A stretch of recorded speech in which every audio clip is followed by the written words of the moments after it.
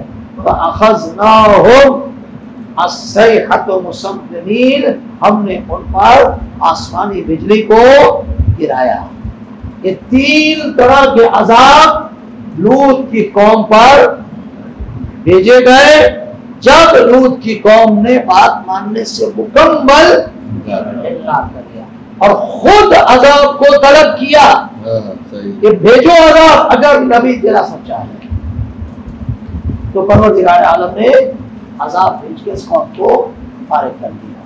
عزیزان محترم، ہمیں اس معاشرے میں اس گناہ سے بچنا چاہیے. دو گناہ اس زمانے میں بھی ہو رہے ہیں. ایک یہ گناہ ہے، دوسرا گناہ بھی جس میں جوان مبتلا ہے انہیں سوچنا چاہیے، اور وہ گناہ استمنا کا گناہ ہے.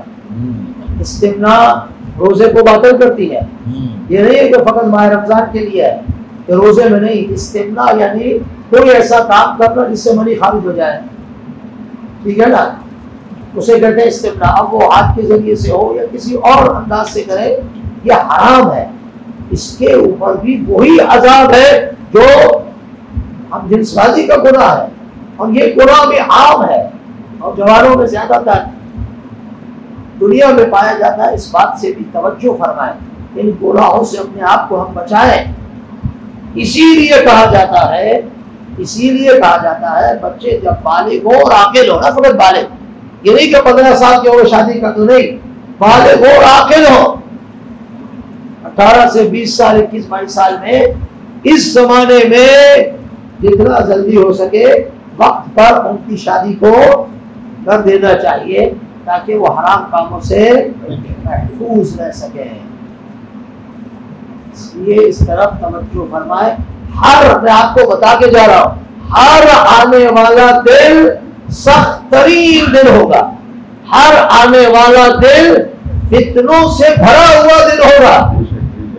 اس کے لیے ہمیں اپنے مائنڈ کو تیار کرنا ہے. ہمیں قرآن کو سامنے رکھے، کلمات معصومین کو سامنے رکھ کر خود بھی بچنا ہے، اپنے اہل و عیال کو بھی بچانا ہے.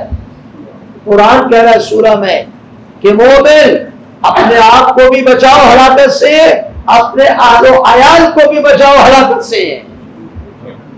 تو اس لیے انشاءاللہ کوشش کریں کہ اس برائی سے بچ کے رہے اور عذاب الہی سے محفوظ رہے انشاءاللہ. صلوات پڑھتے امام زمانہ علیہ السلام.